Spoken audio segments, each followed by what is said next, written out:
সুবহানাল্লাহ। হযরতে বড় পীর আব্দুল কাদের জিলানী রাহমাতুল্লাহ এখানে কিতাব আছে গুনিয়াতুত তালিবিন, আল্লাহকে যারা চায় তালিবিনদের অমূল্য সম্পদ। এই কিতাবের ভিতরে উনি লেখেন, তুমি যদি কোনো কামেল ব্যক্তিকে পেয়ে যাও, ওই কামেল ব্যক্তি তোমার প্রত্যেকটা বিষয়কে তোমাকে সংশোধন করার চেষ্টা করবেন। কামেল ব্যক্তি তোমাকে আল্লাহ পর্যন্ত পৌঁছানোর জন্য তোমাকে দায়িত্ব নেবেন। এখানে বড় পীর সাহেব হাদিস নিয়ে আসছেন, কুল্লুকুম রায় ওয়া কুল্লুকুম মাসউলুন আন রাইয়াতিহি। প্রত্যেকটা ব্যক্তি অভিভাবক হলো রাখাল।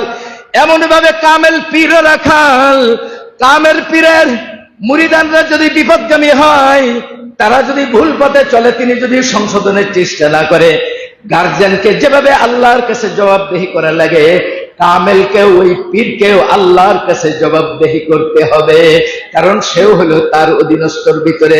আল্লাহ রাব্বুল আলামিন